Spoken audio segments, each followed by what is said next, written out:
je invite Madame Stéphanie Bignon, présidente de l'association Terre et Famille, de nous parler des terroirs au cœur de l'essence de l'Europe chrétienne. Madame. Monsieur le député, Irini, merci pour cette formidable réunion de travail, de découverte sur l'Europe chrétienne. Merci beaucoup. Bonsoir mesdames et bonsoir messieurs. En effet, l'Europe, je la ressens comme les conférenciers précédents, dans son histoire, et chrétienne évidemment. Je suis parfaitement le dernier conférencier sur ce qui se passe en Syrie, évidemment. Dans nos contrées européennes, nous avons dans notre histoire quelque chose de très typique et qui est une concrétisation de ce qu'est être chrétien. Et l'association Terre et Famille que je préside a pour but très terre à terre de défendre l'héritage chrétien, encore très vivant, malgré les nombreuses attaques de nos ennemis, mais malgré tout très vivant, et je dirais même que c'est la seule chose vivante, finalement, dans notre civilisation, c'est l'héritage chrétien, vivant et éternel. Et que notre contrée, notre continent, compte un nombre de communes et de petits villages extraordinairement abondants. Alors je vous proposerai d'en faire un état des lieux rapide, ensuite de démontrer que ces communes, ces petits villages sont un héritage chrétien et sont le remède le plus réaliste à tous les maux économiques, sociaux et écologiques du temps. Et puis ensuite, cette démonstration, j'espère, aboutira sur une ouverture sur la doctrine sociale de l'Église et la subsidiarité. Donc, un chiffre qui parle tout seul. Aux USA, nous avons un peu plus de 35 000 communes. En Europe, nous en avons 89 000. 89 000 communes qui sont bâties toutes quasiment sur le même modèle, qui sont bâties autour d'une église. Et ça nous ramène à Saint-Hugues de Cluny, qui, il y a 1000 ans, sédentarisait les populations, calmait le jeu partout en Europe, avec ses frères bénédictins, et construisait cette Europe médiévale des petits villages, des petites églises romanes, à travers tout le continent, finalement. Donc après cette petite introduction, les communes en Europe, état des lieux. État des lieux, 89 000 communes, comme nous le disions en introduction, 80% d'entre elles sont concentrées dans 5 pays, à la tête desquels, évidemment, se distingue la France avec 41% d'entre elles, mais ensuite l'Allemagne, l'Espagne, l'Italie, la République tchèque. Dans le courrier des maires et des élus locaux, il y a 1 an, on lisait « Europe, toujours plus de fusions de communes pour des résultats en demi-teinte ». Alors, quels sont les résultats attendus par cette Europe administrative et impérative? Ce sera la question à laquelle on essaiera de répondre. En tout cas, le premier élément, l'élément visible, c'est soi-disant une baisse des coûts de gestion de nos communes. Alors, le courrier des maires continue en disant que depuis la crise de 2008, de nombreux pays européens se sont lancés dans une stratégie de fusion des communes, notamment pour réaliser des économies d'échelle encouragées dans cette direction par l'OCDE. Et donc en Grèce, par exemple, le nombre des communes a été divisé par 3 en quelques années, passant de 1034 à 325. Des économies d'échelle en demi-teinte.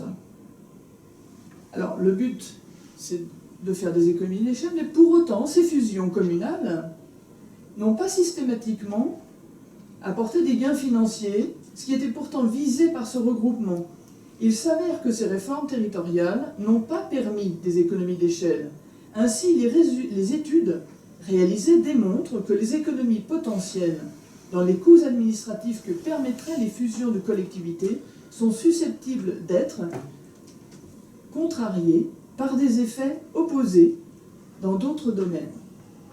Peut-on lire dans les conclusions de l'étude européenne. Un exemple, au Danemark, 239 communes de moins de 20 000 habitants ont été regroupées en 2007 pour n'en former plus que 66. 239, 66. Le résultat, si les coûts administratifs au sein des communes regroupées ont bien diminué, tous ceux liés à l'entretien, donc la gestion et l'entretien par exemple des routes, ont diminué. Mais par contre, les frais de gestion et de mise en œuvre des services publics, crèches, écoles, soins aux personnes âgées, hôpitaux, maternités, ont en revanche augmenté. Sans compter bien sûr, donc ça c'est le rapport sur lequel s'appuient les maires, le rapport et les chiffres annoncés par cette étude européenne. Sans compter bien sûr, et il ne le mentionne pas, les dépenses supplémentaires liées, les dépenses supplémentaires des particuliers, des administrés, qui doivent bien sûr, puisque leur village perd ses prérogatives, se déplacer davantage pour rejoindre les services, que ce soit les gares, les banques, les maternités, les hôpitaux, les écoles, tout ceci bien sûr à grand renfort de gasoil, si vilipendé par les défenseurs de cette écologie dictatoriale. Alors, pas d'économie, on le sait aussi à travers le résultat du rapport de la Cour des comptes qui annonce 60% de dépenses publiques en plus liées au regroupement des communes, pas d'économie et des dépenses toujours plus importantes pour le particulier pour vivre et pouvoir atteindre les mêmes services que par le passé. Donc nous sommes face à un gigantisme, à de grandes intercommunalités qui donc nous imposent une gestion toujours plus bureaucratique, toujours plus éloignée des réalités du terrain et toujours plus coûteuse. Ces territoires sont administrés de manière statistique et quantitative par des fonctionnaires méconnaissant les communes et leurs particularités. On est passé à une gestion bureaucratique anonyme et lointaine, donc moins pertinente.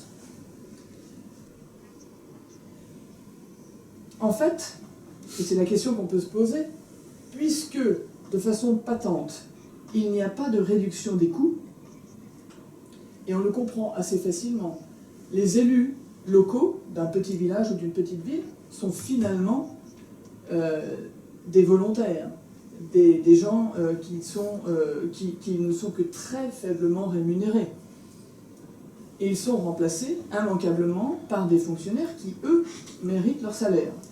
Donc la dépense est assez clairement visible, ne serait-ce qu'à ce niveau-là. Donc en fait, si le projet est moins de réduire finalement, de réduire les coûts que de transférer, et ce n'est pas moi qui le dis, mais c'est mentionné dans la loi NOTRe que nous avons subie en France depuis les années 2012. En fait, le projet, et il est mentionné ainsi dans cette loi NOTRe, destinée à ces regroupements de communes, est moins donc de réduire les coûts que de transférer l'essentiel du pouvoir communal vers l'échelon intercommunal.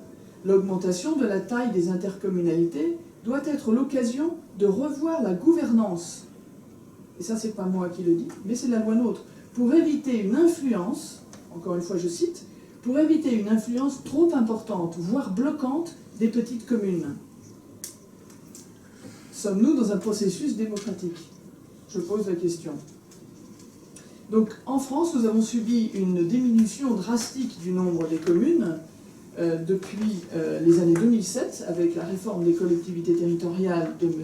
Nicolas Sarkozy. Nous sommes passés de 36 000 communes environ à 34 000 environ, avec en plus la loi NOTRe de M. François Hollande. Sachant qu'en France, un chiffre aussi qui est intéressant, 94,5% de nos communes ont moins de 5 000 habitants. Alors, la commune, dans cette deuxième partie, la commune comme remède aux maux de notre continent, d'un point de vue économique, social ou écologique. De façon, je dirais, simplifiée, le premier échelon territorial, la commune, cumule de grandes qualités.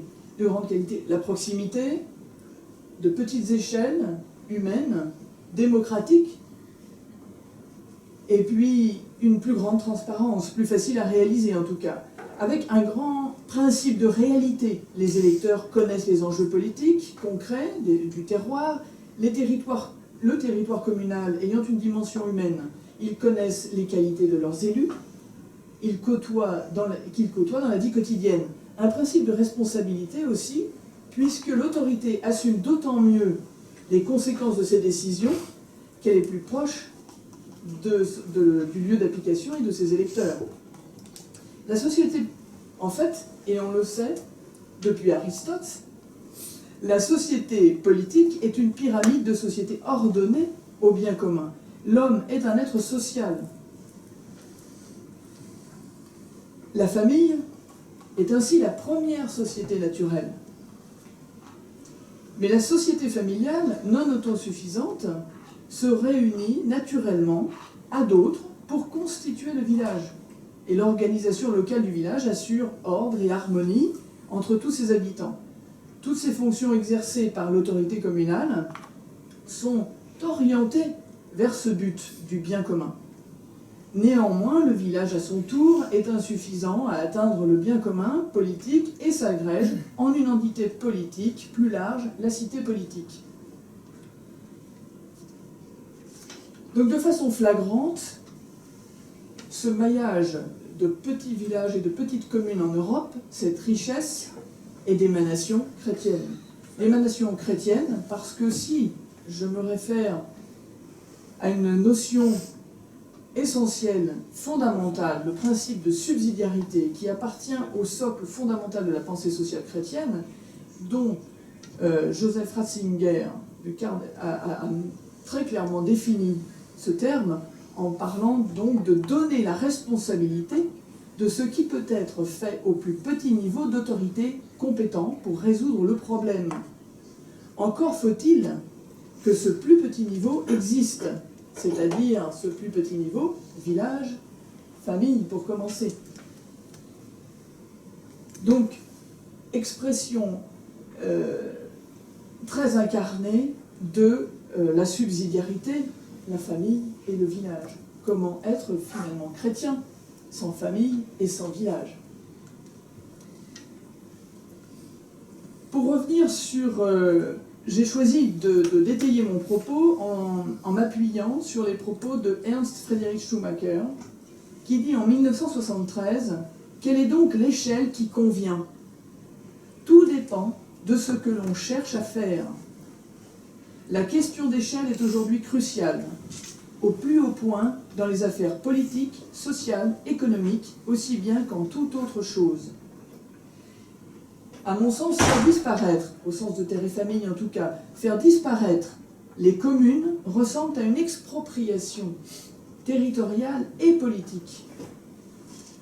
Par exemple, le plan d'urbanisme, qui aujourd'hui s'appelle plan d'urbanisme intercommunal, est sorti des prérogatives du maire et donc de ses administrés. Nous n'avons plus, en tant que commune et en tant qu'administrés, le contrôle de notre propre territoire. Nous sommes bien devant un combat, en fait, entre humain, je dirais, et inhumain, c'est-à-dire humain décentralisme des communes, subsidiarité, contre le centralisme des intercommunalités. Ce centralisme, ce gigantisme qui entraîne fatalement, qui nous pousse fatalement vers une gestion rigide et administrative. Or, il n'existe pas de solution définitive, de solution statistique à la gestion, je dirais, de la société humaine. Il n'existe qu'une solution vivante, une solution chrétienne, et qui s'appuie sur cette notion de subsidiarité. Alors, Schumacher dit aussi quelque chose d'autre. Il dit, je le recite encore une fois, comme au début de cette troisième partie, partout on demande « Que puis-je réellement faire ?»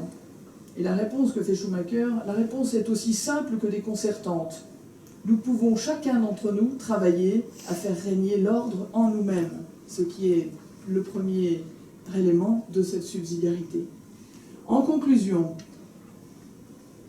la commune, aujourd'hui, est attaquée, seul échelon de ce fameux millefeuille administratif si coûteux, comme par hasard, seul échelon véritablement démocratique, seul échelon à être attaqué par la machine Europe, et attaqué violemment aujourd'hui.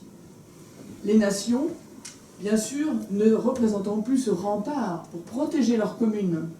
Les nations ayant bradé leur souveraineté, les communes, les villages, cette expression de la subsidiarité, cette expression de ce fondement chrétien est menacée. Et donc la subsidiarité a pour contrepartie l'allégeance, et on en parle peu. Et l'allégeance, les communes ne pourront exister que si les nations retrouvent leurs prérogatives, leur souveraineté, et les communes alors pourront leur rendre allégeance, les remercier de leur protection, et les remercier de pouvoir exercer leur pouvoir jusqu'au maximum de leur capacité. Donc, nous sommes face à l'Europe des nations et des communes contre une Europe des Landers, des grands espaces, sans caractère et aux gestions extrêmement rigides. Alors, pour terminer, je voudrais citer Chesterton. Le monde, dit Chesterton, s'est divisé entre conservateurs et progressistes. L'affaire des progressistes est de continuer à commettre des erreurs. L'affaire des conservateurs est d'éviter que les erreurs ne soient corrigées. Et je voudrais ajouter, alors redevenons chrétiens.